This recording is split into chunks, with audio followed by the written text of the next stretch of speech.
OK、おはなすこなすなさぶ7822歳の猫 VTuber ナスマツイと申します。My name's Nasu Matsui. I'm a 7,822-year-old cat VTuber. And today I'm joined by Necrodeer. Would you like to introduce yourself? Hi, I'm I'm Ghoul. I think I don't know. I'm Ghoul. I'm cool. Necrodeer is cool. Also, I realize it's a little silent. Let me turn on the BGM. Whoopsie. Oh yeah. Whoopsie. I usually put on this theme. A little loud. Oh.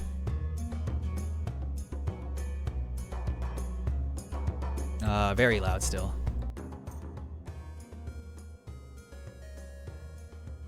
Forgot to test that. Whoopsie. Anyway, that's up everybody. And that's up Necrodeer's viewers as well, if you're here. Yes. Essentially, this is ERP, intentionally worded to sound like something sussy, but it is in fact just eggplant roleplay, because one of my main themes is eggplants. It's sussy? No way. No. It's very PG-13. Essentially,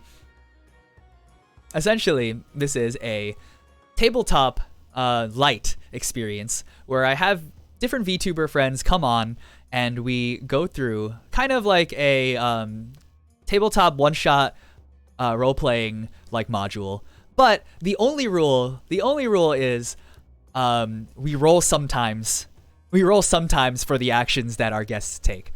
Otherwise, it's all story and imagination.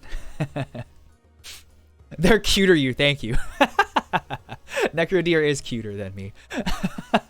Oh, I actually rigged my model to look crazy. No. It's cool. It's cool. Yeah.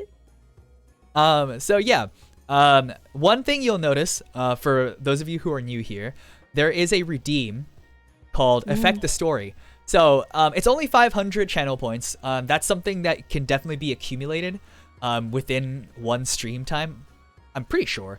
Especially if you give me a follow. Thank you for the follow, Dr. Frankie. Welcome to Woe Patrol. And then at any point, this is a one-time use, so use it wisely. You can, if you don't like how one thing happened in the story, you can just type in, actually, this happens. And well, try not to make it too difficult for me to try to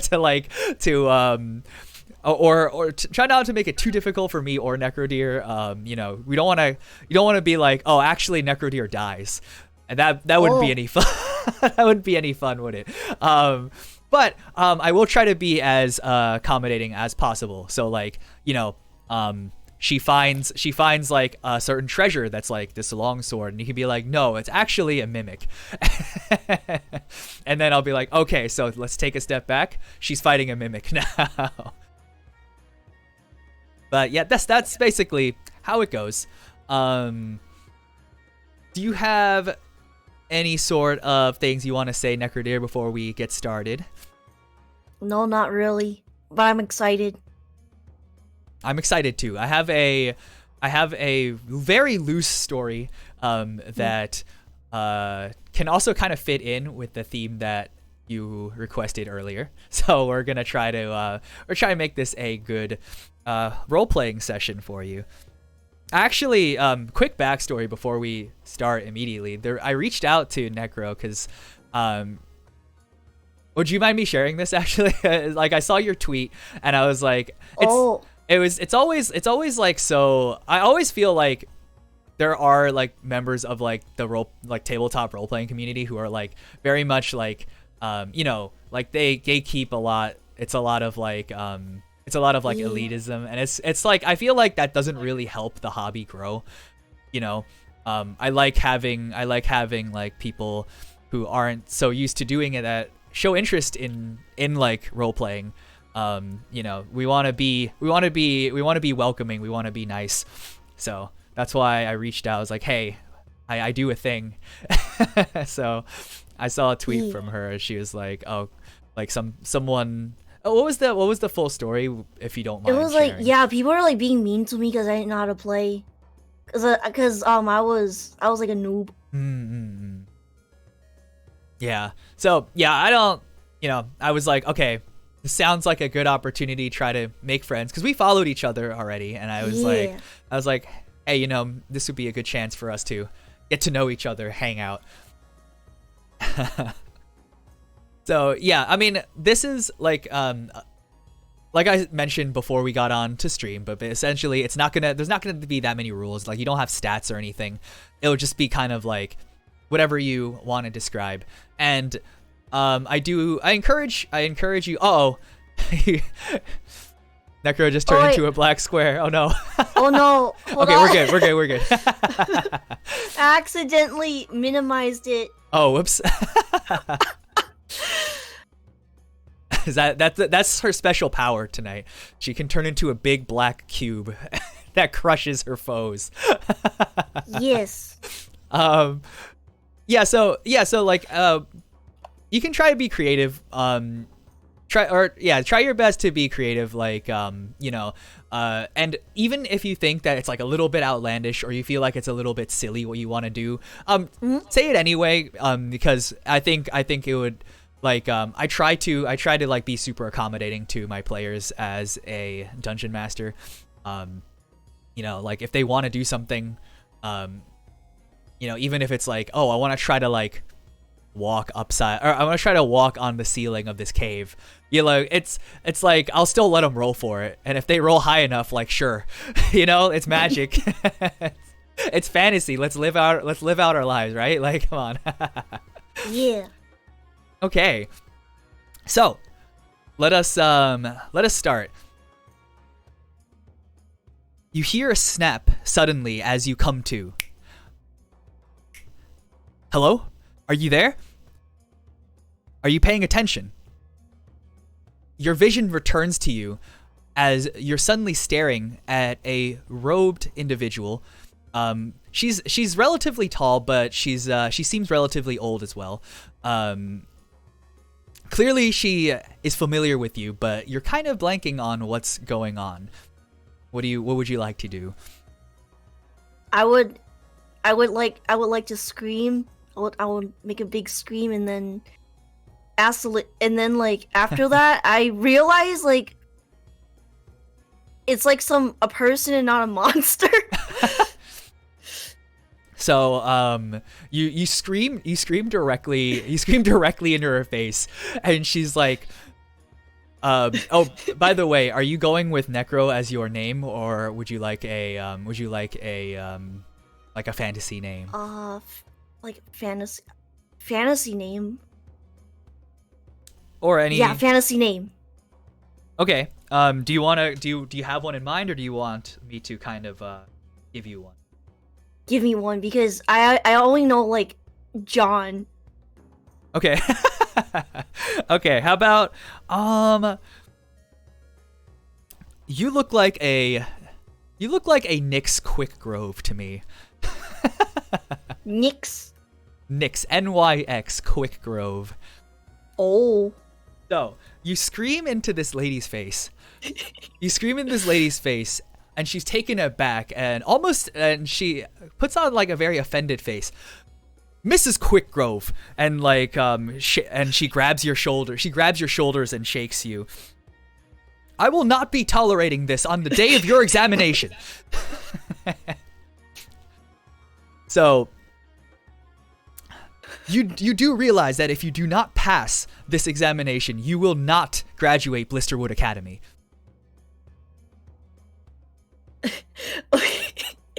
I ask her what the heck is the examination for, and I don't know what's going on. Ah, always an airheaded one, this Miss Quickgrove. She mutters to herself, but you hear her. I'll explain this once again, since clearly you were spacing out and weren't paying attention. We are here in Grey Forest. Your final examination is to trek across the forest, meet Symphinas, the wizard, have him evaluate your abilities, and bring back a concoction worthy of the name of Blisterwood Academy. I respond with okay. Okay. Coincidentally, that's my response if you type lurk in my chat. Oh, okay. Does it actually? No, wait. It's Does it actually? Yeah. Oh. It's on cooldown, so Dunce got cucked. Wait. Oh no, I got the. Oops, I accidentally. You put on turned some all more my toggles. expressions. There we go. Serves him right. Oh no, she toggled into the black cube form again. Not again. Hold on. I got it. Necro OP. Your black cube form outstretches and crushes your instructor. Anyway. So she looks at you, is like, are you sure you got that? Yes. Okay, and you have prepared provisions, yes? What provisions? Ah. What's a just in general. Oh, like basically like, you know, like food, or like other stuff that you need for This is basically your story, so you know, you can say you're prepared, you can say you're not. We can roll with it whichever way. I'll be like unprepared. Okay. 1000%. Okay. She kind of eyes you over and realizes you're carrying basically nothing. Okay. Well, good thing we decided to come here early.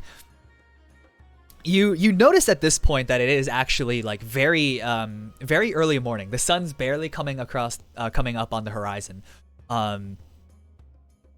So what you probably must do, it's a 3 days trek into the middle of the forest where Symphinas lives.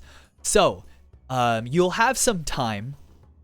We were scheduled to begin the examination sometime in the afternoon, but you could maybe spend the first part of the day trying to gather some supplies in the forest. Blisterwood Academy does teach you to improvise. Time to transfer. He did? Schools. She kind of like has like a face of like lost hope, and she's like, well, good luck out there. Okay. she like pushes you along towards the forest, and as you like advance forward, you can hear like, well, if she doesn't make it, that's one less pain I have to deal with.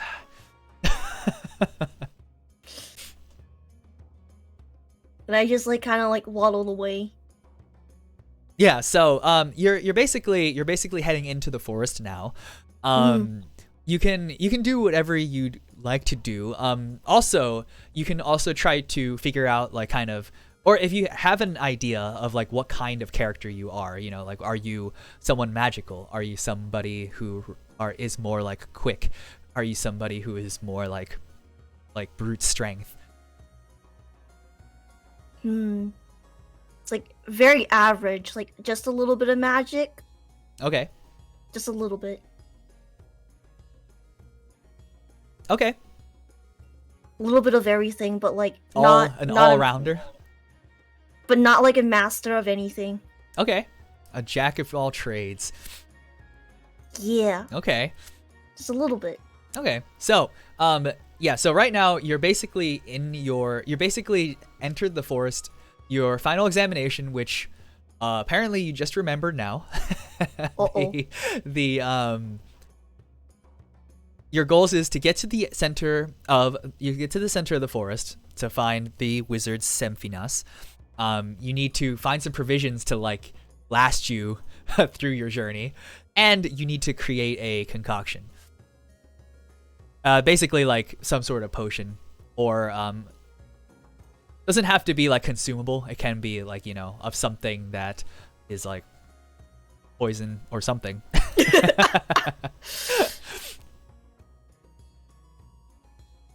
My character has like a great idea of like getting all the nastiest stuff from like the forest. Okay. You want to try to just gather the nastiest materials possible. I mean, someone's gonna drink it, right? All right, so you're basically looking for stuff for your concoction first. Okay. So in the outer area of the forest, there's not much in terms of like variety of. There's not much in terms of variety in like vegetation. So you have your large trees, you have your smaller like saplings, and it seems, judging just by looking at the leaves, essentially just one species of tree. There's some shrubbery, maybe like 4 or 5 different species of it, and maybe a couple of like white mushrooms growing in the darker areas. Yeah. Would you? So yeah, like doesn't seem like there's that much, but you can try looking around anyway. I'm gonna go towards like the mushroomy area. Okay. Just head over there. All right, so you make your way into a clearing, but it's like like the trees are kind of angled inwards towards this clearing in a way that basically no sunlight can get into it. And since it's early morning, it's very, very dark. But you can make out silhouettes of mushrooms across embedded around, like, you know, the forest floor in this open air, in this like little clearing area. You probably have to get down on the ground in order to actually try to examine some of these fungal growths. Yeah, I'm gonna go examine them really hard. Okay. Okay. All right, so they all look like mushrooms to you, and you see a gathering of them, and they're like, that's a mushroom. And then I start grabbing at them. Okay. You don't actually have any place to put your mushrooms. I don't have a pouch. You don't have anything on you. Oh shoot. 1,000% unprepared. Oh yeah. Okay. I just remember that I have no pouch, nothing, no bag. So I just grab it with my hands, just handfuls. Okay. Don't worry about this roll. This is something for me. Another one. Oh. Okay. So as you're picking up mushrooms, one of them as you're trying to rip it out of the ground. The other, you maybe pick up about 2, and just come out easily out of the ground. The third one, however, seems to be stuck in very deep. You tried like pulling a little bit, it doesn't give, and like the stalk of like the mushroom itself seems very, very rubbery and also like incredibly strong. Like you pull your weight against it and it doesn't seem to move at all. Would you like to do? I'm gonna tug at it harder. Seems like a very unpleasant thing to like put in some kind of potion. Okay, so you tug with all of your might. You kind of like dig around it a little bit and then tug with all of your might. And actually the ground around you collapses a little bit as you pull this up, and a giant a giant dirt-covered growth starts to pull itself out of the dirt, making this horrible screeching noise. Uh-oh.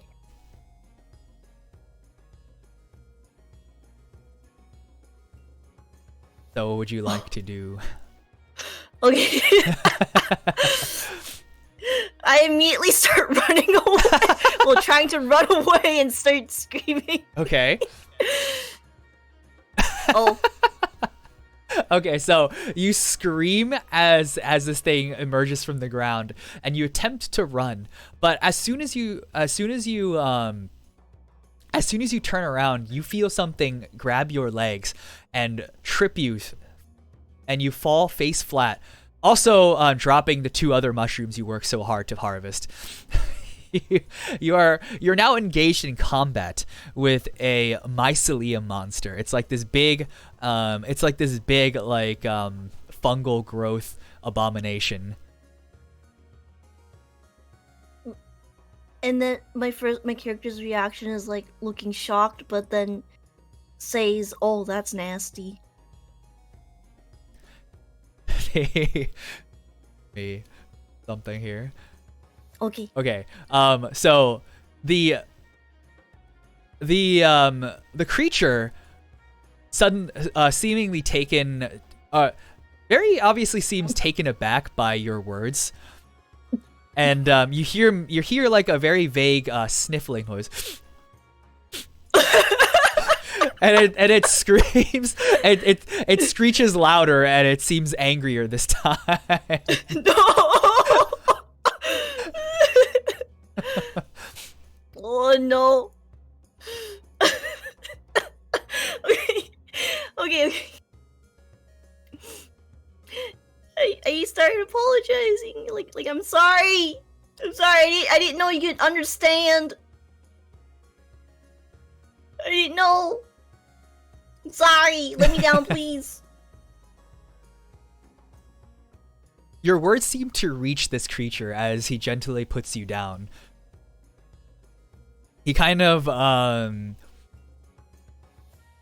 like gathers up the little mushrooms that you picked before, puts them back on the ground, kind of like looks at you with its like dirt covered head, and is like, "Argh," and kind of like gestures you like away. Oh. I was like, and then I'm like, okay then. I'll But then first, okay, I exclaim like, do you know any like places that I can find some very unpleasant ingredients? he kind of tilts his head a little bit, and one of his large dirt-covered tentacles points you in the direction immediately behind you. Oh. Thank you so much. Sorry for calling you nasty. I was just very. It's my first time seeing a non-human. He makes another grunting noise, "Arr," and he like shrinks back into the ground.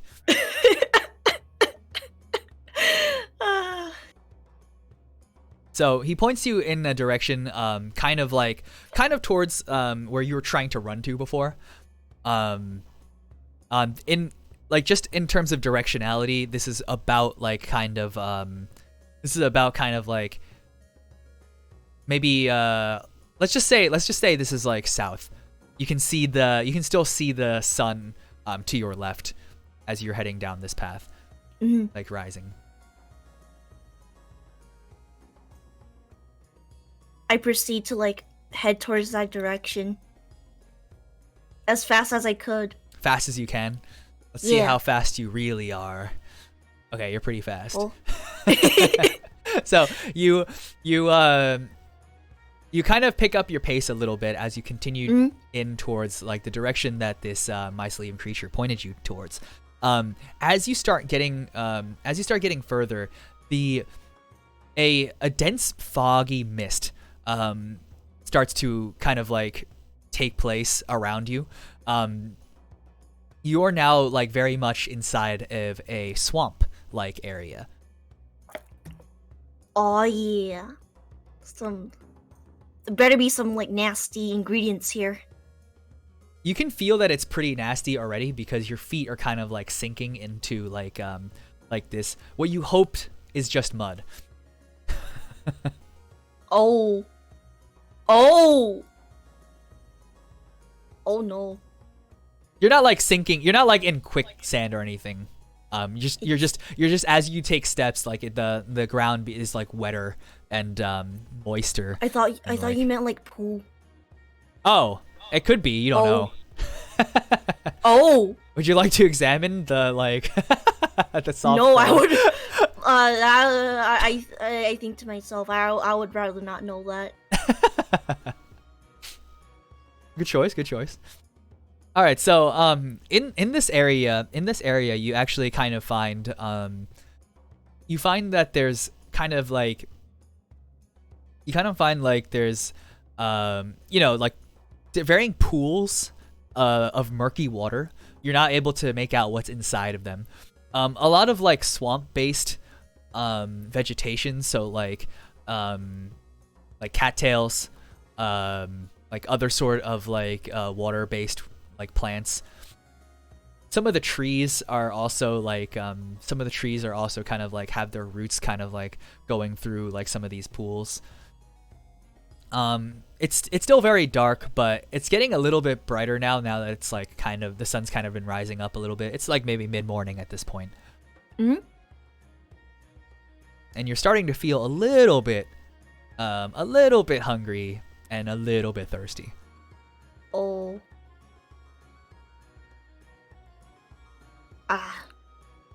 Oh man, this is hard. I don't want to get like food poisoning.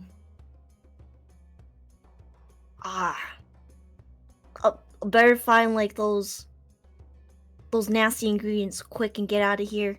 Okay, so you have a couple of options to look for. You can try like just grabbing like some of these like plants. You can also look in like the murky pools. There's probably also some nasty ingredients like just in the swamp mud if you want to dig through that. I would dig through the swamp mud with my bare hands. Okay. Yeah. Get like a good feel. Okay. Really, really reach your fingies in there and give it a wiggle. This is like the third 14 we rolled in a row. Yeah. I don't know. Is it broken? I don't think so. If this 14 again, maybe it's broken. Okay, that's not broken. Oh, okay. All right. I was concerned. Hey, Toter, lurk, okay. Okay. I like that. Yeah, because people were telling me about how, you know, like I was asking because I've never like streamed on Twitch before, and I was like, what did people like do the lurk command for? And I never got like a concrete answer. It's just kind of like acknowledging that like they're lurking. So I was like, oh, I'm just gonna put okay, like. Cause I don't know why they do that either. I actually don't know. Yeah. So like for me, I was like, okay, I'm just gonna say okay, but like, you know, like, I mean, like I appreciate lurkers, but you know, I just think it's funnier if the bot just says okay. Yeah. So you reach your fingers into the mud. You reach your fingers into the mud, and you actually feel like kind of a squirming sensation, like very many like squirming like entities somewhere like on your fingertips. So you pull them out, and you have yourself a handful of tadpoles. Jackpot. You still do not have any sort of pouch or anything to hold them in. I start running out with these little tadpoles in the mud in my fingers. Just in my hands, just start running out. So you just try. You're just gonna like walk. You're just gonna continue like nature's pouch. Excuse me. Which one? What is? Okay, I could. And then I think I had a thought Hmm. that maybe I could make like some kind of primitive pouch with like tree leaves, Okay. like the natural leaves and stuff. Okay. So there's a couple of like you can describe to me exactly like how you want to try to make it. There's like there's a bunch of different vegetation. You have like these slimy vines which you think you know enough about weaving to make like this wet sloppy basket thing. You also see that there's large like almost fan like leaves on the trees that you think that you can probably like fold into like a pocket pouch of sorts. Yeah. There's also like what you believe to be clay, and you can make like pots and stuff. Redeem's still blocked. Really? Oh. Let me just double check that. Why don't you tell me right now what you want to try to do while I look into why the channel point redeem. I think I think to myself, the little pouch might be a bit too tiny for everything. So I want that basket. You want the basket? Okay. Yeah. All right, hold on a second. It says you pause redemption rewards of this type. How? Oh? I pause. Oh. Interesting. I unpause. All right, try it now. Did you want to do anything, Grunzy? To affect the story, or did you just notice? Oh, okay. You think the basket's a dumb idea, so you just hold your the tadpoles. Okay, so as you kneel down to try to like make this basket, you think suddenly, wait a minute, this is stupid. I'm stupid. I have a perfectly functioning pouch right here. Hey Lolly Nasu, you put the tadpoles into your mouth. Okay, and you are an expert. You are an expert at using your mouth apparently. You are able to fit them snugly within your cheeks, under your tongue, without accidentally swallowing anything. It's a little bit grainy from the mud, but you know it's fine. They seem to be nestled in there, very safe and very alive. I very think alive. to myself. Yes, very alive. However, you do require probably some sort of holding thing for other things. So you can still make the basket, but you do believe that for the tadpoles the best option was your mouth. Yes, I'll still proceed with the basket. Okay. For the nasty concoction. Okay. Oh. Okay. So you severely underestimated how slippery these vines are. You managed to make like it's less of a basket and more like a crude net. It could probably hold larger objects, but for smaller things, especially the the tadpoles that you're currently holding within your mouth, they'll probably slip right through these large holes that you have in this basket net thing. It's good enough. Good enough. All right, chat's being a little R18, guys. Oi! Oh. Anyway, the yucky. Yucky. So you do have a crew basket now. You're able to like hold other random things in there. So so far the base of your concoction is tadpoles. and mud, I suppose. I'm gonna say it's only your ex. Okay, so at this point, you are starting to feel a little more hungry. Thirst-wise, the the water content inside the mud and like the it managed to stay your thirst just a little bit. You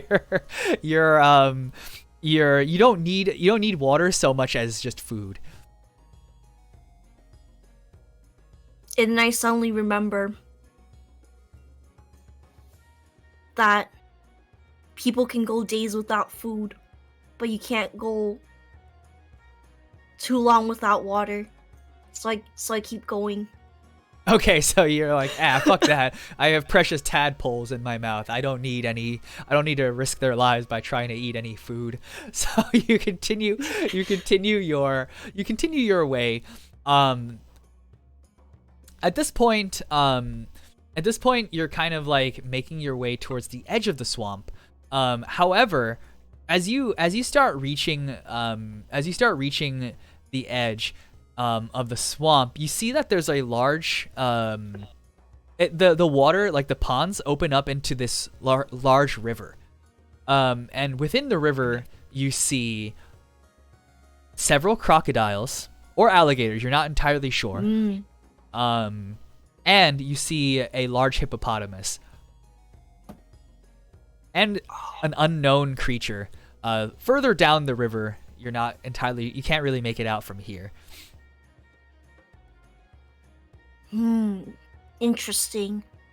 I go and inspect the mysterious creature in the distance. All right, so yes. ignoring the more dangerous animals that you can see, you head down river, and you eventually happen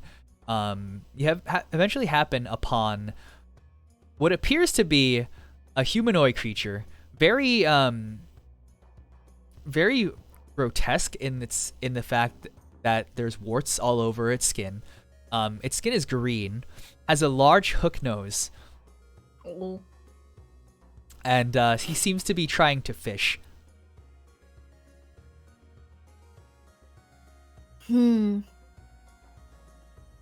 Is he struggling? You here, let's see if is he struggling. Yes, he seems to be very clumsy. He has like this harpoon stick thing that he keeps throwing into the water, but like just coming up empty. And he like grumbles a little, "Ah, stupid fish. Get on my hooksy." Okay. I approach this creature. Give him the net, my net basket. You walk up holding your net. And he kind of looks at you like, "Who you?"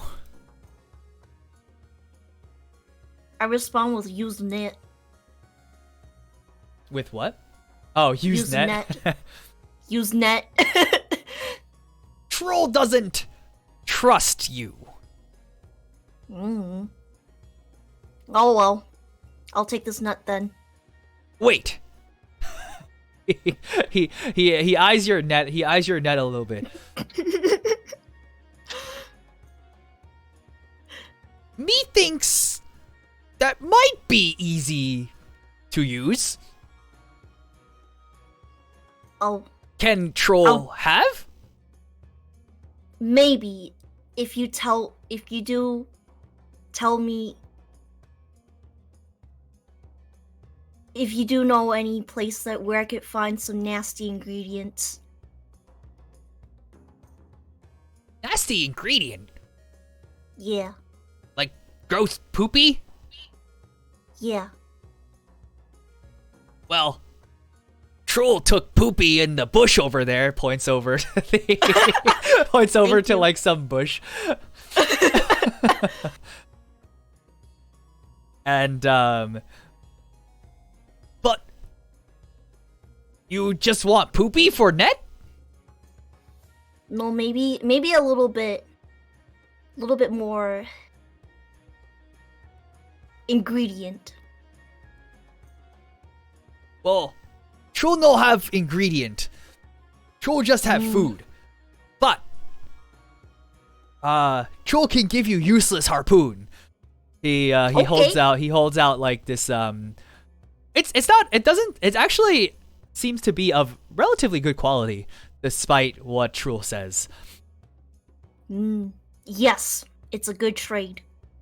Okay, so you trade your basket for a pretty solid like steel harpoon. And now you now have like at least a weapon to your name. Yeah. But yes, Bush over there, thank you. Who are you again? Wait, what was my name again? It's like it's Nix. Nix, right? Yeah. Yeah, Nix. Nix. Good name. High class name. You not from No. Forest. No, I'm kind of like a peasant. Ish. Very average. Now Necro can go fishing. Okay, affect the story. Harpoon is secretly imbued with a curse. While using it, has a chance to turn target into a raging monster. Oh, Very specific, and helps me actually give a specific rule to it. Okay, from now on, whenever you use the harpoon for anything, you have a 25% chance of turning into a raging monster. oh. Interesting. You peasant, but why are you in forest? Troll ponders quizzically. Oh, I'm taking a magic exam. I'm supposed to go to this person's house with a potion, but I don't like him, so I'm gonna make him a nasty soup. Oh, you student! Yeah. We get those every once in a while. Few of them die. Oh. Yes, they run into water with crocodiles, and crocodiles just eat. Poor souls. Poor souls indeed. Thankfully, I didn't do that. But also, yes, Wizard Man you want to see is actually cross river, and maybe 2 more days walk in. So how do I cross this river? You could go around, or you could try building boat. I've seen students do weird things. One very talented wizard parted the water. Oh, interesting. I think he said his name Mose. Yes.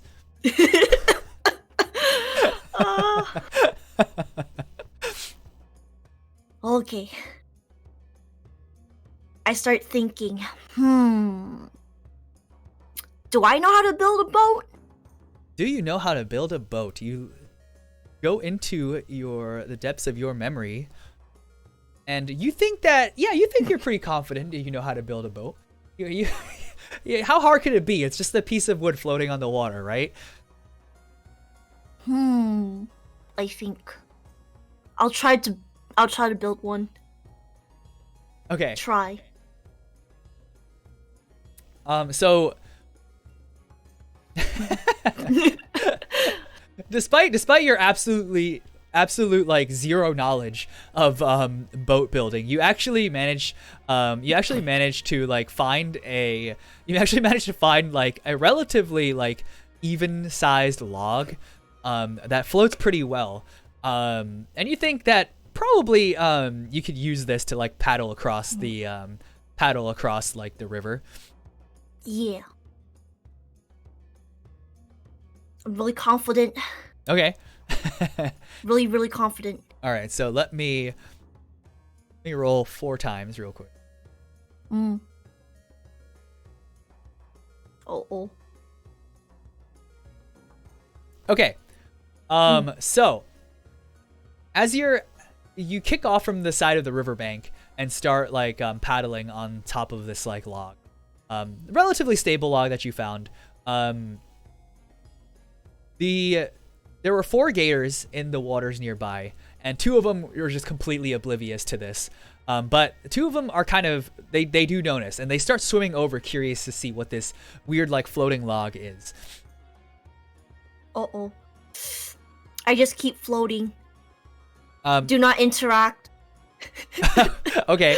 Are you gonna try to keep paddling, or are you gonna try to just like stay completely still?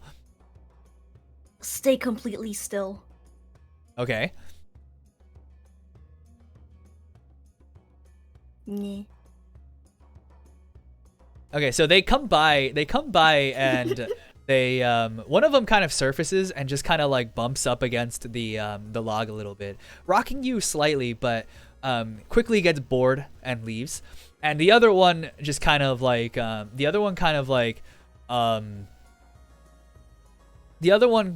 is swimming towards you, but seeing that there's almost no activity coming from this log, turns away almost immediately. So you managed to avoid encountering any of these gators.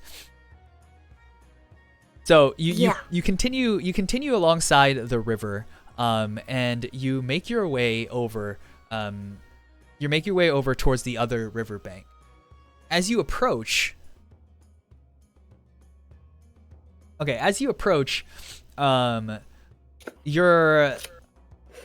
your log actually flips over, and and the after taking in a couple of swigs of river water by accident, you do manage to hold on to the tadpoles. That's what the roll is for. You saw that a hippo has surfaced, unknowing that you it didn't know that you were there, but it just surfaced very unluckily as you were approaching the river. So now the log has flipped over, but you're still kind of like maybe a 20 feet away from the side of the river. You can try to directly go in front of the hippopotamus, or you can try to go around, which would bring you a little bit further downriver when you're unsure of what may lie up there. I'll take the risk and keep it safe. I'll go down the river, go around it. Okay. Yeah. So continuing down the river, you actually start to notice that the water starts picking up speed. Uh-oh. You hear a very distant crashing of waves, and you pretty much can reason that soon there will be a waterfall, and you don't know how tall this fall might be.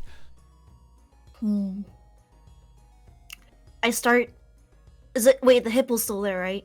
You're a little bit past the hippo, but the water's starting to pick up speed. So you pretty much need to make a decision basically now whether to start. Like, you're still within hippo's view, but you can start paddling towards the riverbank, or you can try to risk it a little further down towards where you hear the noise of the rushing waters. Hard choice. But I don't want to die, so I immediately start paddling to the bank. Okay. River bank. Okay, so you actually managed to paddle pretty quickly, and with squeezed between the dangers of both the gigantic hippopotamus as well as a rapidly approaching waterfall. A burst of adrenaline carries you very quickly to the end of the riverbank, and you manage to get yourself up onto shore, only losing your log that you basically did no work to make. you just picked out a flat log. It's like, yeah, this is a boat, and it happened to work well for you. Yeah. Okay, so now you're standing here with tadpoles in your mouth, a harpoon to your name, and basically soaked clothes. You're also this is also about like maybe like mid-afternoon at this point. Mm-hmm.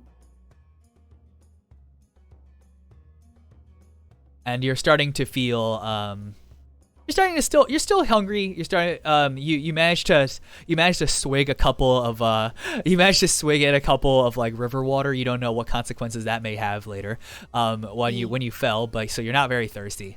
You are a little hungry. But you did say you were going to try to ignore that, right? Yes. Okay.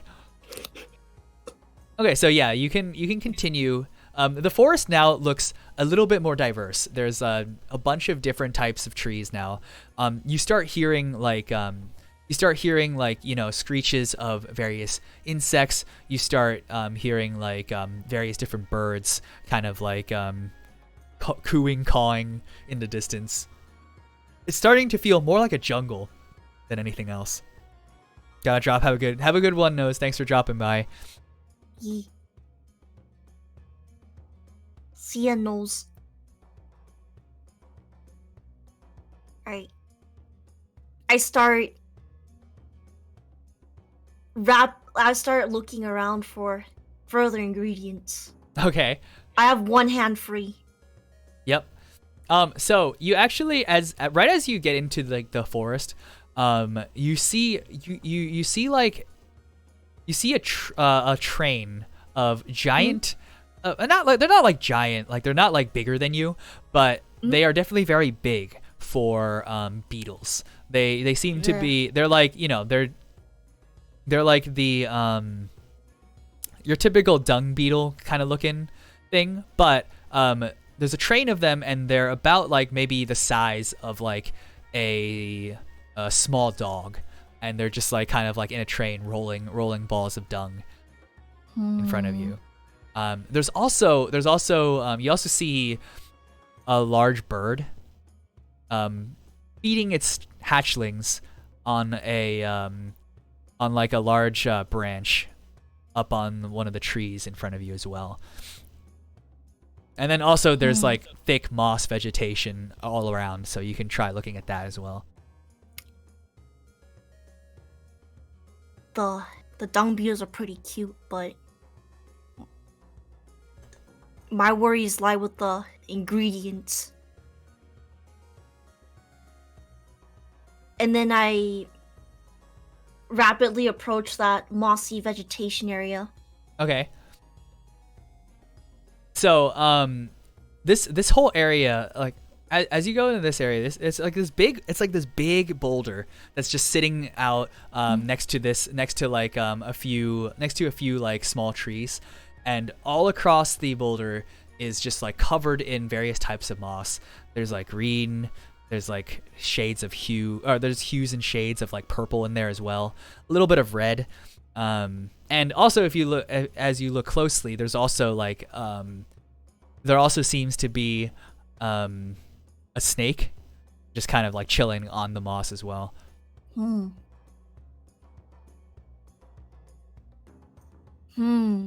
I start grabbing like a little bit of each of the differently colored moss. Okay. Just a little bit of each with one hand. And this is your only other free hand. So yeah. Okay. So you pick up and you grab a couple of like clumps of this moss.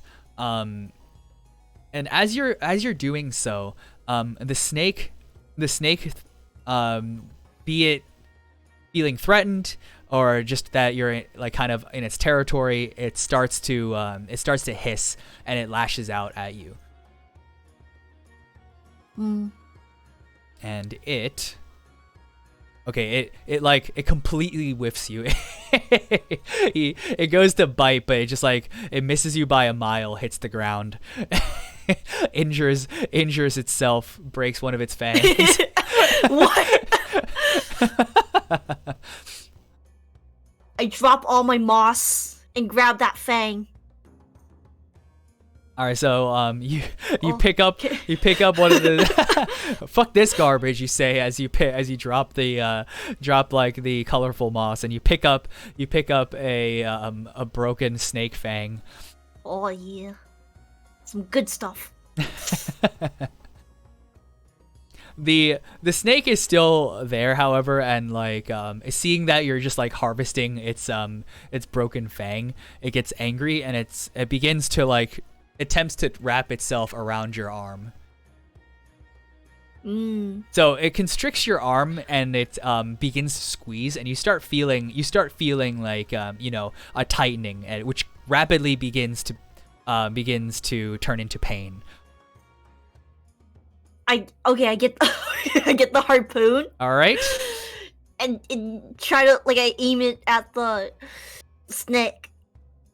It's right on you, so you don't have to throw it or anything. You can just stab it if you'd like as well. Yeah, stab it. Okay. Stab its head. All right. So first, this is just using the harpoon to stab it.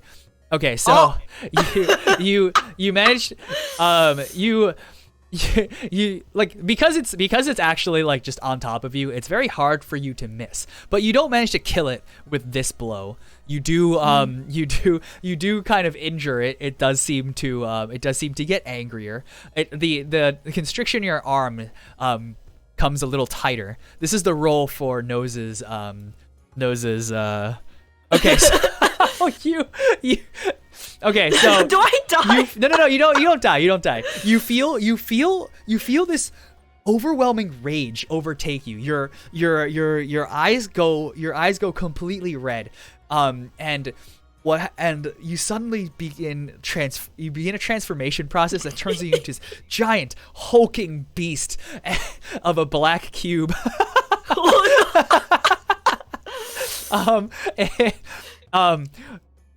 So the curse this is a harpoon's curse. You're still holding onto the harpoon as this big black cube beast, but the snake literally rips into pieces because you expanded beyond its capabilities of constriction, and you instantly destroy it, if even inadvertently.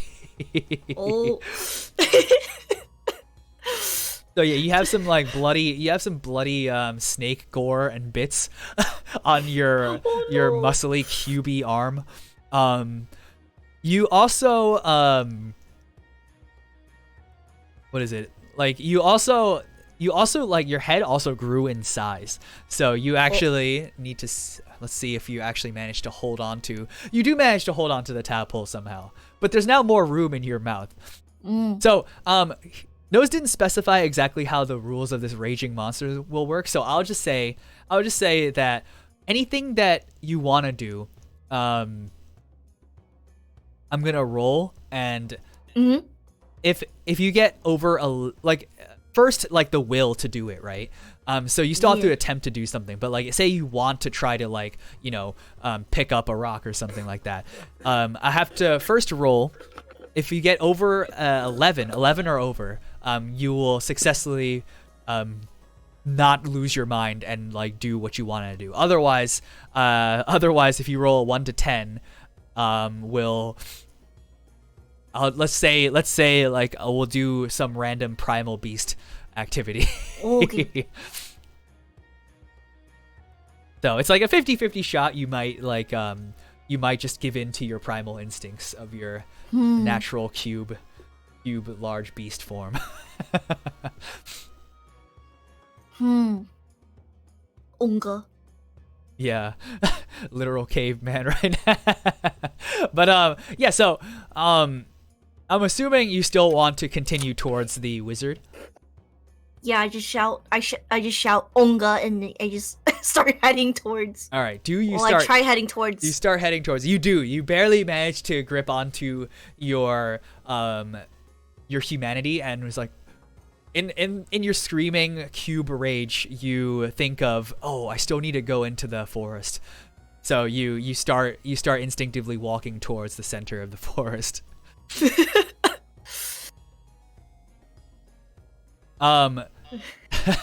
So as you actually clear past this this area, you start moving to more of a like serene, like you found like a lot of large large animals. You have like, you know, like the dung beetle was kind of like the first, and the bird you saw as well. You see like elk, like maybe like the size of a house, like walking around. You see like a small rodent creature. What should have been a small rodent creature, but as you approach it, it's about like the size of a man. But because you're in your monstrous cubus form, nothing seems to bother you that much. In fact, many of them seem to run away. Oh, interesting. And so just quick inventory check. You have a harpoon. You have a snake fang, as well as some snake guts and skin, let's say, because and then you also have the tadpoles in your mouth. Well, I got some ingredients at least. Yeah, you do. Yeah. And then I just start like booking it, like running to the center. All right. Do you? Running. Yes. So yes, running. You grow this walking business you start growing tired of it. Your monstrous form demands that you let out your pent-up primal energy by running, and you consciously decide to run towards the center, which is of your objective. So rushing past, you just kind of like, and in your bigger form, you also take larger strides. So you actually make it towards a small grotto, in a clearing in the forest. Within by the end of the day, actually, you basically speed through like the giant forest area, which should have taken you a few days, but through your massive stature and like long strides, you actually managed to make it there 2 days earlier than planned. As you approach, you see a very old, like frail man. You see a very old, frail man sitting on the porch. What? Who are you? Student. Do you say student? Yes. Okay, so yeah. Students. Blisterwood Academy. You aren't supposed to be here yet. He pulls out like a little like hourglass, and it still shows about like 2/3 of the way falling. Well, that's a tremendous effort that you managed to make, and I think that will count as a merit towards your examination. Well, this is a little embarrassing, but I am not quite yet prepared. May I ask why you're in this large cubic form? I grunt and point to this little spear. Little spear. You scream in rage and pound the ground. Ooh.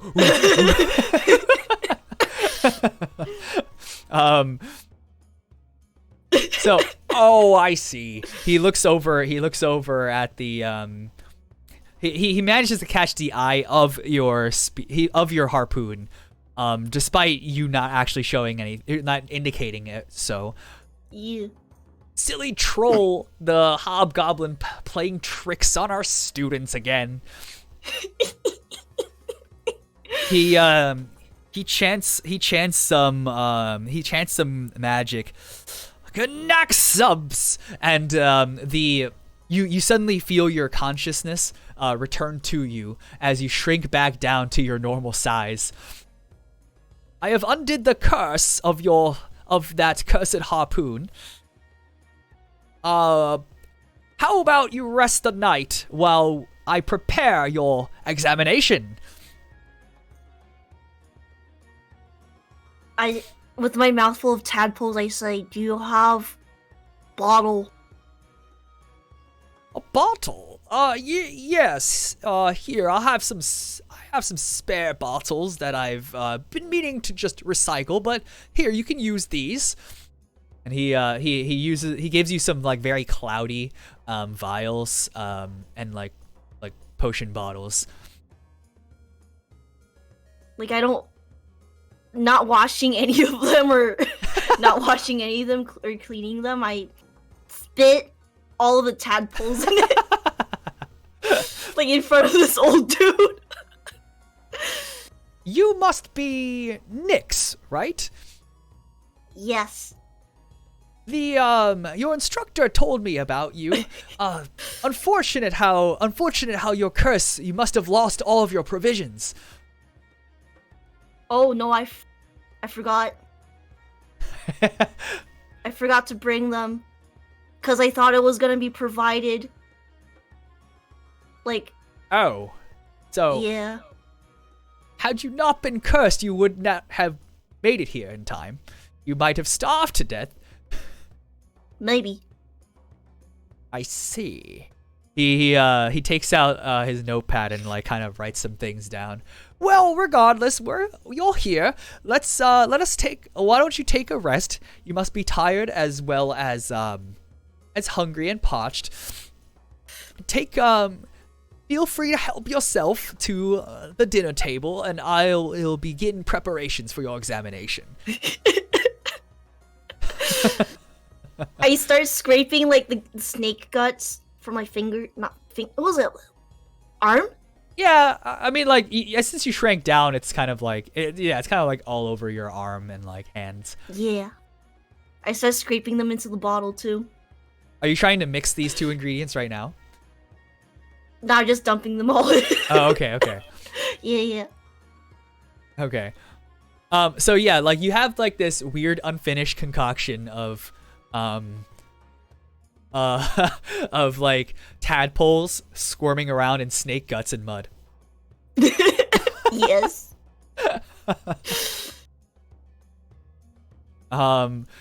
So yeah, like you make your way into the grotto, into like the little hut inside of the grotto, and across the table is spread like a bunch of like, you know, what you would consider standard fare for a meal of like this kind of area. It's like you know, very large like drumsticks, probably from like those birds that you've seen. Assortment of different berries, and also seems to be root vegetables. Just in general, like a bunch of food that you can probably enjoy. There's also on the table some wine. You're not sure if he intended for you to also have the wine, but it's there, and you did say help yourself to anything on the table, so it's up to you to decide what you want to do.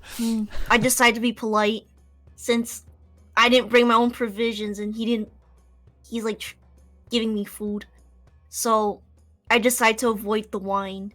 Okay, so yeah, so I mean, you can so you go ahead and eat. Let's see. There's no way you'll choke to death. Okay, you're good. Yeah. You managed to eat.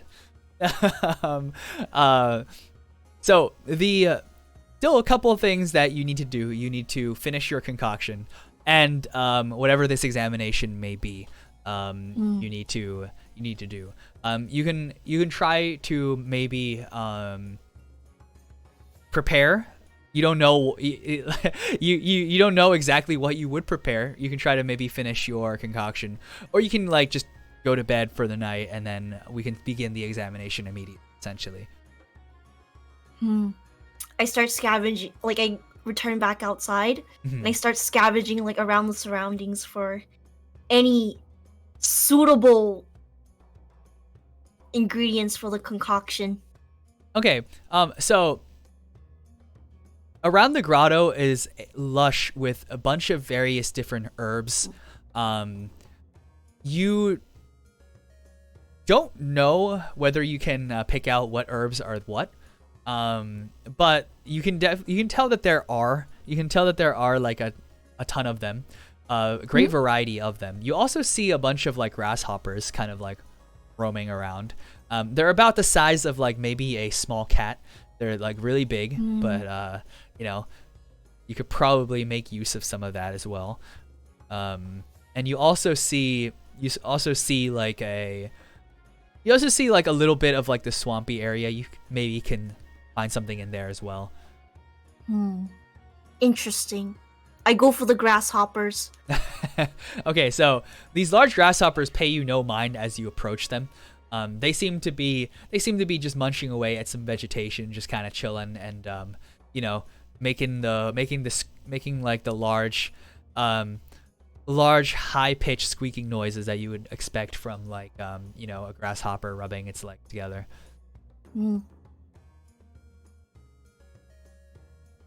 Can I pet them? You can try. Let's see. Yeah, I'll try to pet them. So you approach the grasshopper and you pet it, and it doesn't seem to really give any response, but it doesn't seem to be afraid of you much either. You feel like the hard exterior shell of the grasshopper, and it's like kind of rigid. It's a little bit like it's a little bit slimy from the swamp, like probably from like, you know, the thin layer of mucus covering its wings. I don't want to kill it anymore. So I started approaching the little herbs. Okay. The herb area. All right, so you start approaching the little herbs. They upon coming up to the herbs, you notice that these herbs seemingly alive. They are wriggling around and kind of swaying, trying to like find like the remnants of the sun as like the sun begins to set. Yeah. There's maybe like 5 different varieties of things that you can see. There's like long single blades of like this grass-like thing. There's like this really leafy, like fern-like almost herb. There's this one that kind of has like little bells, like little bell-shaped flowers on it. And then there's just one that kind of looks like a head of cabbage. I grab like one of everything. Okay. And the whole head of cabbage. Like the whole thing. So you grab the whole head of cabbage and you pick off some like leaves from all of these types of herbs. Would you like to try to identify any of these? Yeah. Okay. So you actually seem to recall from your lessons, right, that these herbs are a variety of different potion-based herbs. The long grass, snapeweed, is used in potions that are for restorative effects. This cabbage thing is actually just cabbage. Picked up some cabbage. These bell-shaped flowers are weeping willows. These things are used in various poisons. Oh. And you have like the more leafy fern, which is used for more like less magical effects, but more like cooking sort of like spices, that sort of base. I get an idea with the cabbage and the spice. Okay. If I can't pass with this weird potion, I'm gonna make them a dish. And poison them with it? No, the little herbs. Okay. So you're just like holding this in your hand right now because you still don't really have Yeah. Or I guess you have little vials. You can like try to stuff them in there. Yeah. So now the sun is set. You don't really have like the sunlight to really see what you're doing making potions. So essentially, you should. It's probably best to retire for the day, and then the next morning you will begin your examination. Yeah, I go to sleep, but I make sure to wake up like very, very early, before the old the old dude got up. Okay. Do you want to do anything while you're up before the old dude? Yeah, I'm gonna cook that cabbage. Okay. So you basically want to try to. Do you want to try to like make the concoction now before you start your examination? Yes, I drop everything but the poison herb into the little bottle with the tadpoles and snake guts. Okay. Do you want to do anything special to them? Are you like just like mixing them together? Do you want to like heat them up? Do you want to like try to imbue them with some sort of magic? What do you need to do? I'm gonna imbue it. One question: what kind of magics are there? So you're not sure what magics you have. You're kind of a jack of all trades, you remember, but you do know a couple of like transmogrification magics.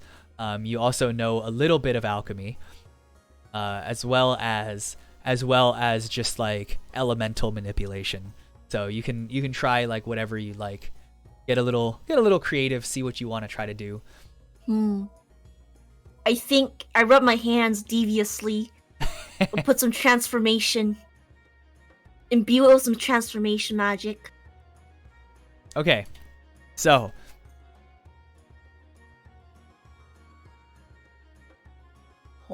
with a snap of your fingers and a light whisper, Salernic, you manage to channel the mana at your fingertips into the potion vial. The materials inside of the vial begin to liquefy and transform into a. Since backseating's allowed, can we backseat the ERP? I guess like it depends on what you guys what you mean by backseating the ERP. If you want to like affect the story in a major way, please use the channel redeem for that. Otherwise, like just throw some ideas out of what you want to do, and I can tell you like what's fair game. Put on your robe and wizard hat. Do you have a robe and wizard hat? No. Let me let's real quick aside. So what is it? Yeah, so the transmogrification is successful. You managed to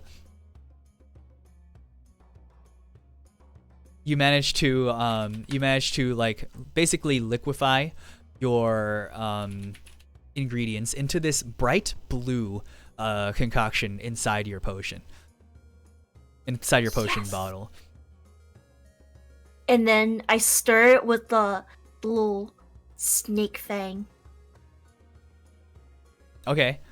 So yeah, you managed to the venom, the remaining venom inside of your snake fang, like drops a little bit into the potion, giving it more of a greenish glow to this blue potion.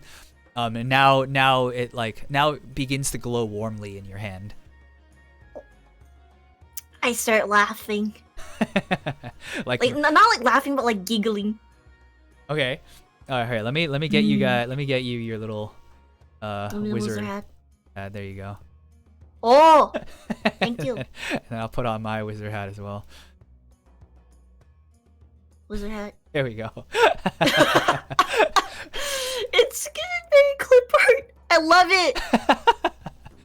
our wizard hats on, per Belphegor's suggestion. Yeah. So yeah, you have yourself a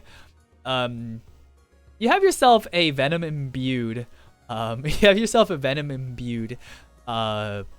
mystery potion.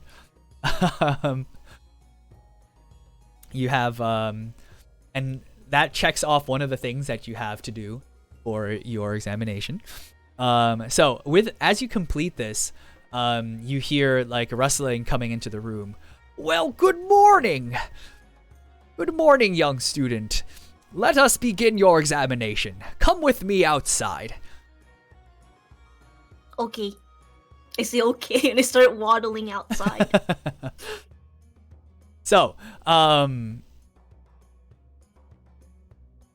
the first trial of your examination was athletic ability, but seeing as you got here so early, 2 days early, in fact, he holds up like the little hourglass once again, and it's still ticking down. We'll pass you with flying colors here. Yes, thank you. Thank you, kind sir. Now, second is your magic aptitude examination. I want you to turn this, and he pulls out a small metal cube and lays it in front of you on the dirt. I want you to manipulate this cube into a structure of your choosing. It is dense. Moon metal. It should have enough material for you to make at least, and he holds out like kind of like a yardstick thing, at least a structure of this height, and maybe, let's say, and he takes the yardstick, holds it sideways about like quarter of the way through, maybe at least this wide. I think about the net I made earlier. Okay. And then I decided to make that same net, but like with the metal. Okay. And stretch it out all the way. Okay. So it fits the requirements.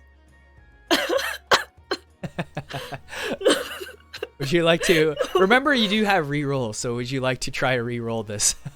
Yes! Okay.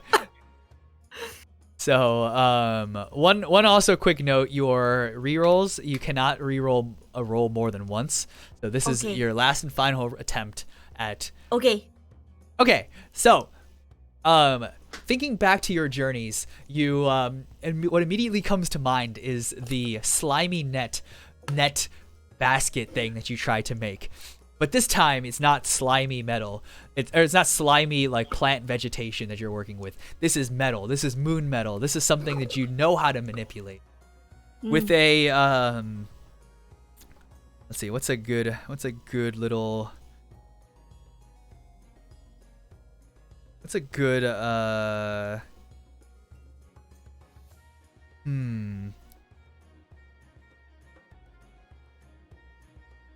So, with like,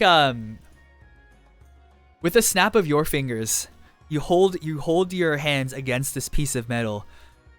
Ivisna, you chant slightly as the metal itself starts to expand into looms overlapping each other, making what you originally had intended a large basket up to the specifications, just very barely using up all of the metal. You managed to make just about the height and width required by Symphinus. Yes. That's what I called him, Symphinus. So Symphinus. Wizard Symphinus takes a step forward. Okay. He picks up the basket, examines the inside. Fine craftsmanship. However, though very fine and very complex, not quite the amount I expect from the amount, or not quite the size I was expecting from the amount of moon metal I gave you, but well within the specifications I gave you, so that is a pass. Thank you, kind sir. Next, he pulls out a cage.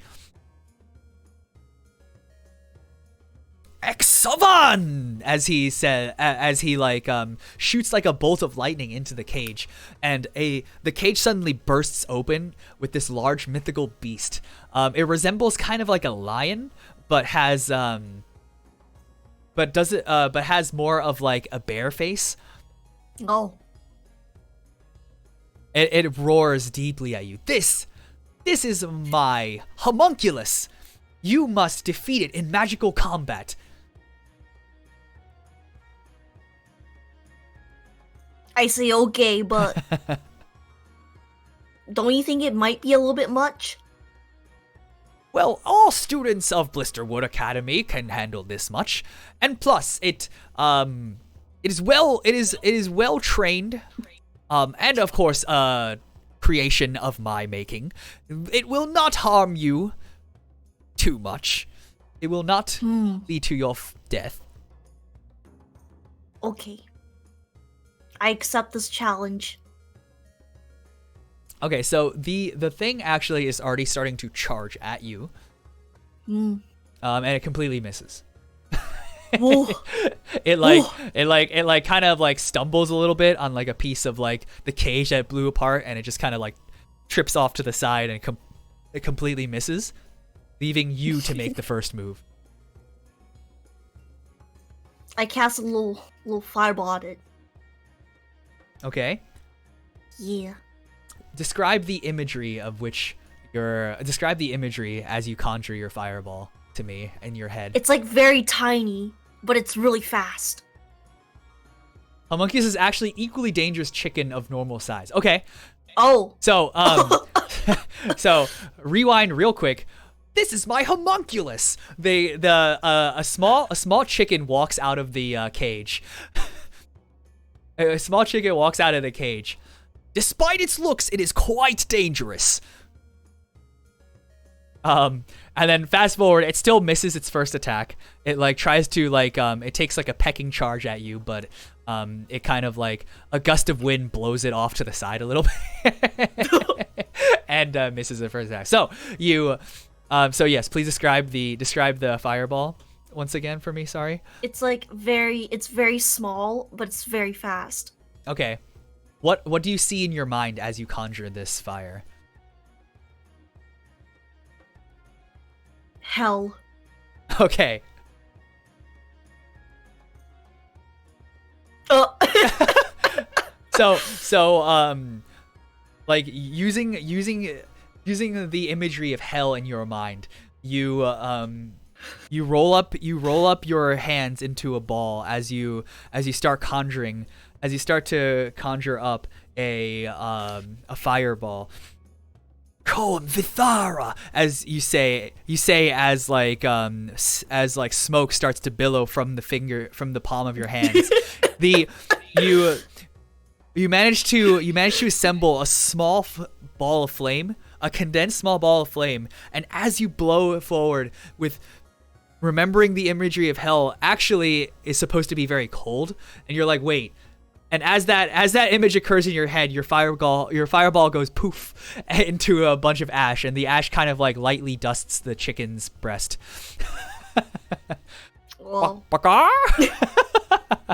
It looks at you quizzically, and begins its next charge. Ow! Shoot. Okay, so it jumps towards you, and with its razor sharp talons manages to take a swipe at your face. You don't manage to get out of the way in time, so you have a large gash now across your face as it like jumps up in chicken fury. Okay. I give up on the magic and I start punching it. Start punching it. All right, so be careful. You hear Symphidas say to you while you're readying a fighting position. This homunculus is immune to physical attacks. Ah, shoot. But you can imbue your fists with magical energy if that's something you wish to try. I would do that. I imbue it with fire magic. Okay. Describe to me what you're imagining as you conjure up your fire. Fried chicken. All right. With a finger licking grease filled basket of chicken, like vividly in your mind, you once again chant Kom Vithara as you, this time, instead of trying to create a ball, you're rubbing your knuckles. The smoke once again starts to emit from your hands as you conjure up flames inside against your fingertips, against your knuckles, and you make a mighty swing towards this chicken. And this chicken, for some reason, while it looks like as if it was about to easily dodge your clumsy blow, your awkwardness in your punch actually throws it off, and you manage to land a direct hit. Your fiery punch manages to sear the side of its wing. It writhes in pain as it gets punched back. It doesn't seem to be quite finished, but it does seem to be stunned enough that you can take another action. Okay. I imbue both of my fists with fire magic again. Okay, whatever works, yes. Right? Whoa. So this time, by the power of Colonel Sanders, you once again chant Kalm Vithara as your hands this time burst into large balls of flame. While it's on the ground, you take both your fists together and pound. Whoa! Oh, okay. Wow. Oh, it's dead. Okay, so yeah, like you absolutely pulverize it. It like as you land your fist onto this chicken homunculus, it literally like it instantly vaporizes into first a golden brown like nice 11 herbs and spices kind of like crust. Then it continues to burn into this dark pitch black, and then the black begins to glow orange, and then the orange glows into a white hot supernova as it just like shakes the earth around you as it is blown into smithereens. Excellent usage of fire magic, very creative. You hear off in the side by Symphinas, like kind of clapping for your victory over its homunculus. And then I start crying because I didn't get my fried chicken. Well, you know, even if you had perfectly fried it, it's still a homunculus and is only made of clay and magic. You would have taken a bite and it would have just been clay. I stopped crying, be like, oh, I forgot. Sorry. So that is 2 of the 3 magical trials. Here, last of the magic trials is the... So he pulls out a cloth he pulls out a cloth and lays it onto the ground, and within this cloth is seven identical vials of clear liquid.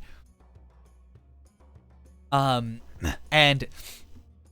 he tells you, using your magic, you must arrange these vials in the order that I specified, or that I am specifying part of this riddle. And so he pulls out his notes, like, what did I write again?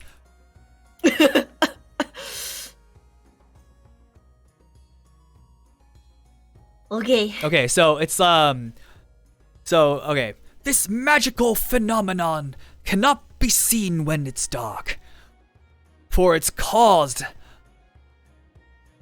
by the light hitting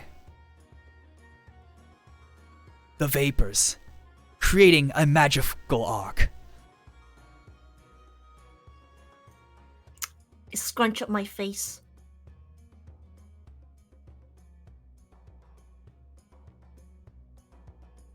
And so essentially he wants you to arrange these 7 vials into order. And you don't know what any of these vials are. You're gonna have to use a little bit of magic to determine what they are first, and then you have to determine what order they belong into.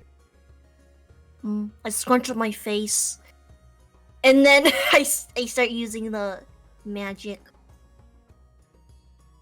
Unwittingly, reluctantly. Okay, so you have, let's just call these vials like vial 1, 2, 3, 4, 5, 6, 7. So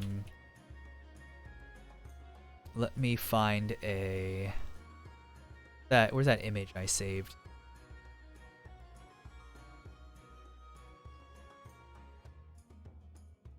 There we go.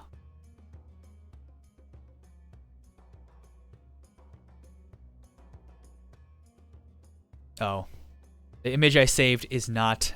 This image I saved is not transparent. Give me 1 second. Let me save this one instead. Okay.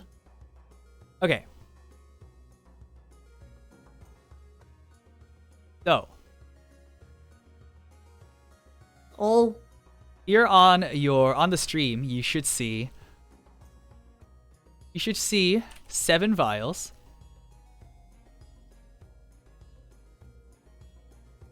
And they're basically 1 starting from closest to me going to 7.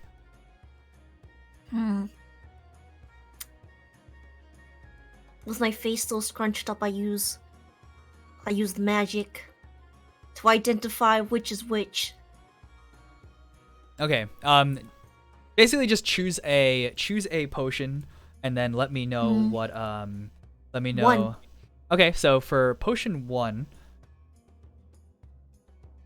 you roll, or you try to cast identify on this. Okay, so unfortunately you are not able to identify what this potion is. Your spell kind of fizzles out. However, there are other ways that you can try to attempt to figure out what this potion is. I start smelling it. Okay, so you pop open the cork, and it gives off a very distinct lavender smell. Interesting. I go on to bottle number 2. Okay, so bottle number 2.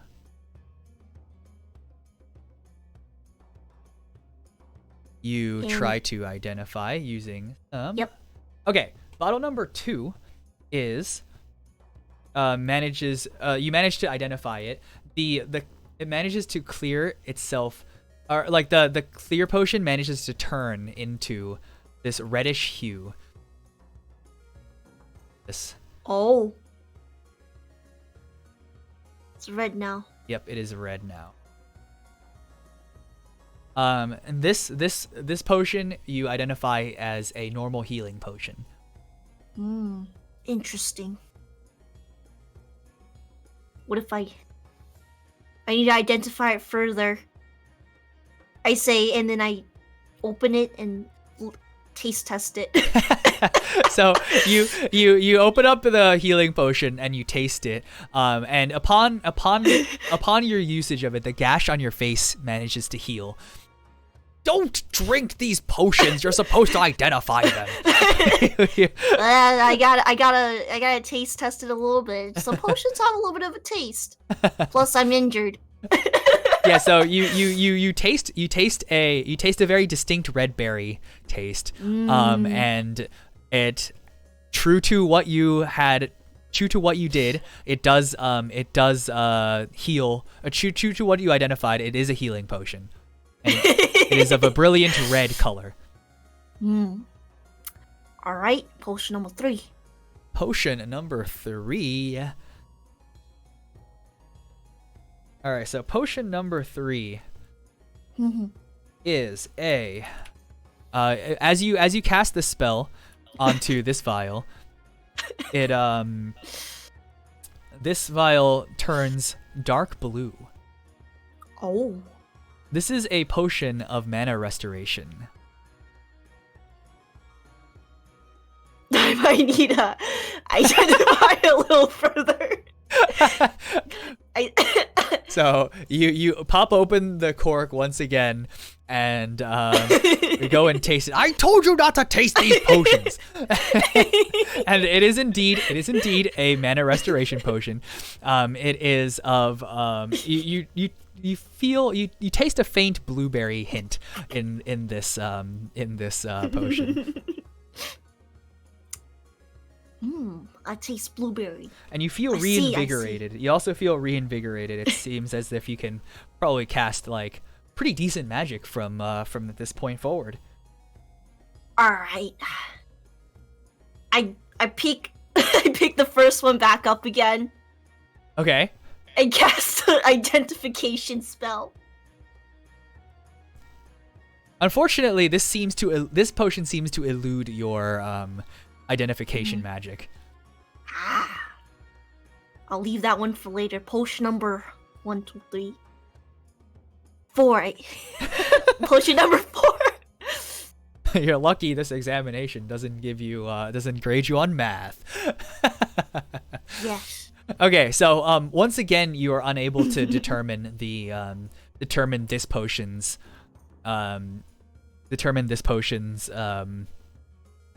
like what it is. You are able, like, you can pick it up and try to sniff it though, or I sniff it. Okay, so this potion actually smells vile. It almost reminds you of like the venom smell that you had picked up from like that snake's fang. Had a great idea about what this one is. Can I move it aside? Yeah. Move that one aside for now.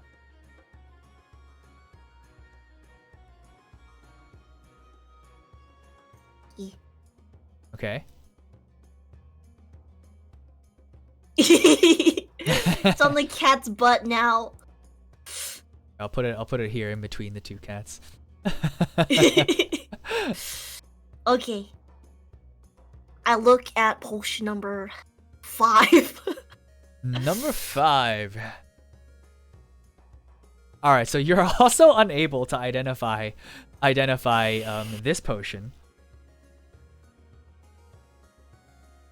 I let out like a large sigh. But you can pick it up. Yeah.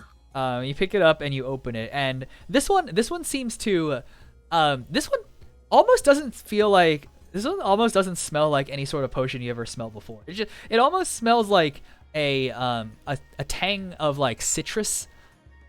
You're not sure what's going on, but this feels more like a fruit juice, perhaps orange. Hmm. Interesting. Interesting. I move on to the next potion. Another one. Okay, so despite your clumsy identification spell, despite your clumsy identification spell, you actually do manage to identify this from the mana boost that you had Yes. drank from the from the blue mana potion. This is a bottle of goblin piss. Oh! I pushed that one aside. Oh no, it's that! I see. I see. Interesting. Wait, it shouldn't be like the other one? Because there was like a orange one, right? Yeah, so this oh, whoops, you're right. Hold on. Okay, well, Yeah. let's pretend this one was here and this other one was this orange one that you failed to identify. This orange smelling one. Yeah, that's good. All right, so one last potion that you haven't tried yet. I look over and I cast the identification spell. Okay, so this potion is a potion of giant's strength. It is actually of a deep indigo hue.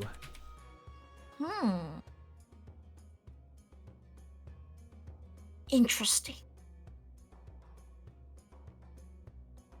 Hello, Daddy Asep. What's up?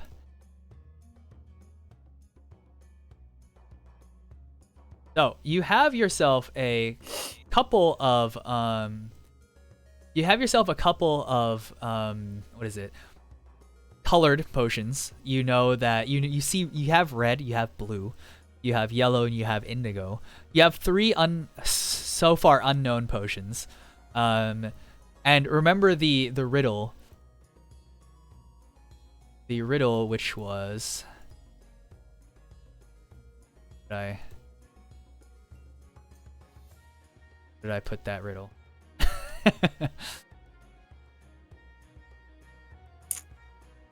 I can read you the riddle once again. Here, I have the... Yes. Okay. So this magical phenomenon cannot be seen in the dark, for it's caused when the light hits the vapors to create a wonderful arc. I immediately know what it is. I put the red one in front, Okay? and then the orangey smelling one second, Okay. and then the goblin the goblin pea. Okay. And then I grab the one that I put aside, Okay. the green venom, and I put it right there, next to it. Okay. And then I grab the dark blue, put it next to that. Mm-hmm. Wait. This one that you identified is indigo. It's the hue Indigo? the hue changer that I used makes it look a little purple, but it's indigo.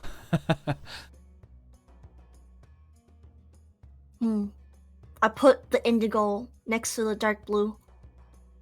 And then finally, the lavender smelling one.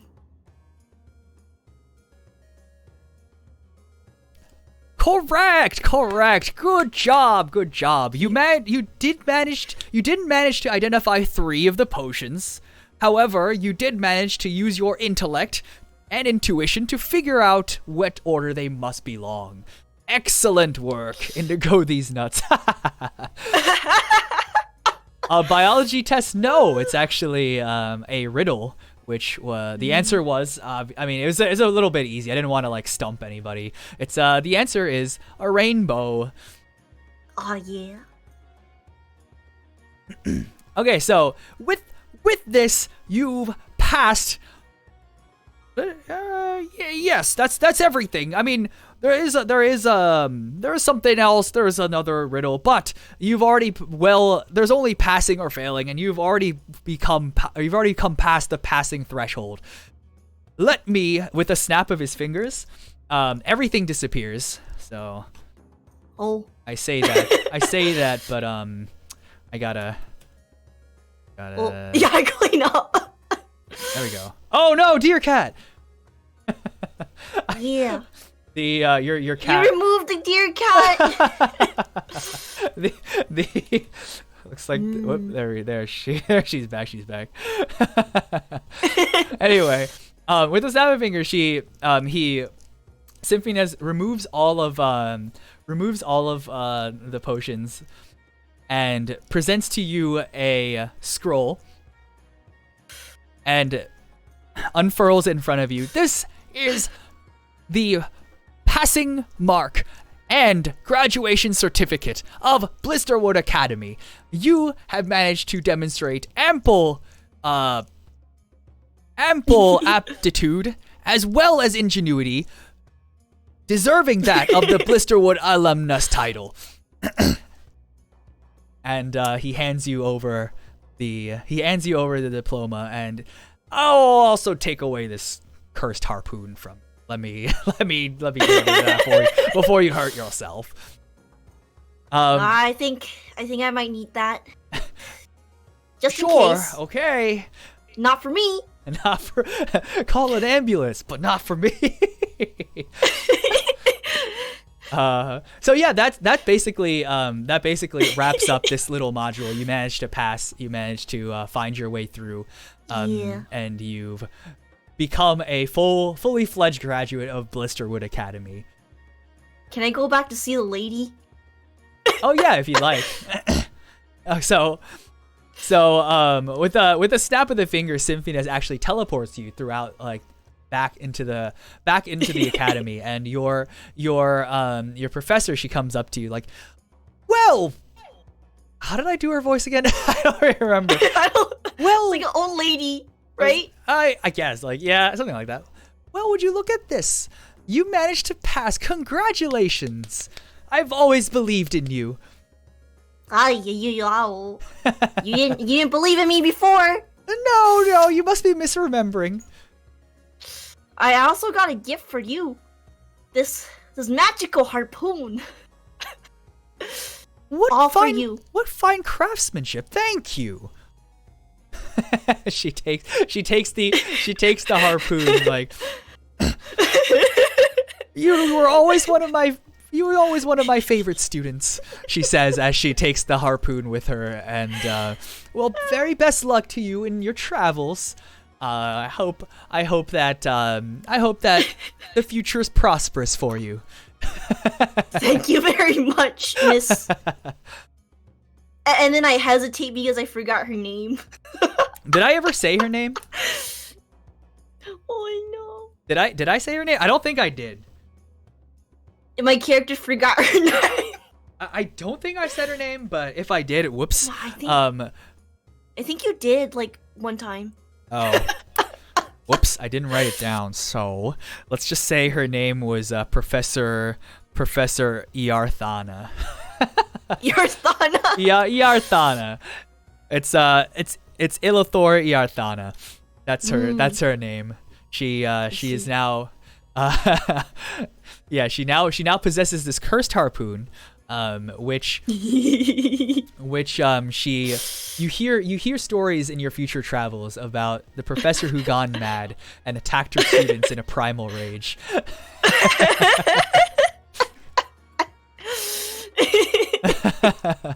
Oh, that was funny. Yeah, I hope you had fun. I hope this was a better role playing experience for you. Oh, it was fun. I'm glad.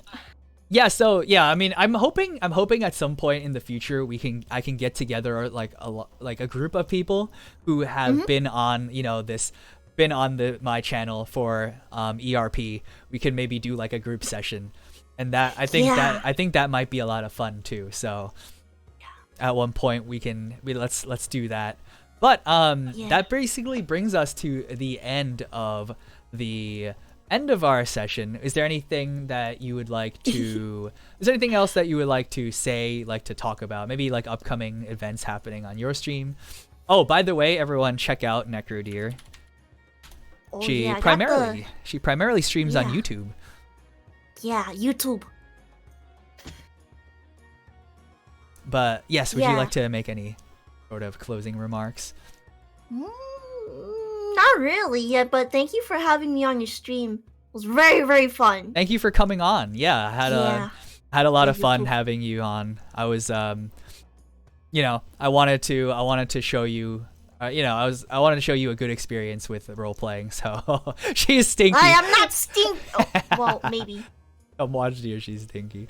Everyone, all VTubers are stinky. That's what I've learned. It's the law. It's the law of VTubers. We're all stinky, I guess. Stink. All stinky. All stinky. All gross and icky and ew. ERP All Stars. Oh my goodness. ERP All Star. Only watch. Don't smell. Frank. Well, I mean, you. Doesn't it mean that you smell too? Yeah, VTuber watchers are also stinky. I would know. I'm a huge VTuber watcher as well. Yeah, me too. But yes. Yeah, me too. What I guess real quick before you leave, who do you like? Just what kind of like VTubers do you like watching? Are you kind of like more of a like big corpo or just like other like indie stuff like that? I like to watch like all kinds. I know it's probably like weird, but I don't really have a preference for like corporate or indie as long as like it keeps my attention. Do you have I don't know how to explain it. Do you have an Oshi? Like your favorite? Well, there's too much. Too many? Wow. Yeah. So some of them quit though. Some of them quit. Yeah. They're very sad. It's very sad. It's unfortunate, I guess it's not like a thing that everyone will do forever. But yes, Toter makes a good point. Because I rescheduled this to be a little bit later, I'm actually overlapping with one of my one of the VTubers I really like watching. But that's okay. Yeah. I have said before to my own chat that if my Oshi starts streaming while I'm streaming, I'm ending stream immediately. But perfect. Yeah, perfect timing. Yeah, but I didn't want to like and disrupt a collab plan for this. So that was a sacrifice that I had that I was willing to make. But yes, I'm very glad you came on. I had a lot of fun. I'm hoping we can do some other stuff, maybe on your channel at some point. Yeah, we could play games and stuff. Yeah, let's do it. Yeah. Anyway, and with that, I think we can bring ourselves over to the end screen. Let's give Necrodeer a warm goodbye with a bunch of sinister peens. Sinister Peens. This is my favorite. This is my favorite emote. It's just the Patrick. It's the Sinister Patrick emote, but I changed it to be like an eggplant, so it's like Sinister Peen. Oh, it really is called Sinister Peen. Yeah. That's I go by Peen with because like as a viewer, my name is Peen Matsuri, and then my VTuber self is Nasu Matsuri. So I go by Peen. Most of my regular viewers call me Peen, but my official name is Nasu. Yeah. Thank you so much for having me on your stream. Thank you so much again for coming. Yeah. I hope to play with you again. I guess let me bring us to the end screen, and I'll also end call from here. So Alright. thank you again. Bye bye. Bye bye.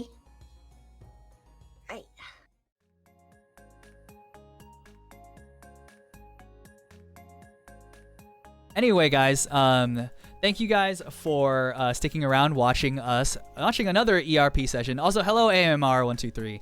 Sorry you caught the very end of the stream. The VOD will remain, so please go ahead and check it out if you are interested.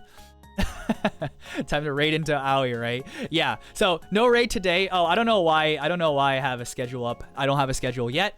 No raid today. We're all gonna go watch Aoi's. We're gonna watch Aoi's on archive karaoke. Nasu, everybody, thank you again for coming. I should have a schedule up soon.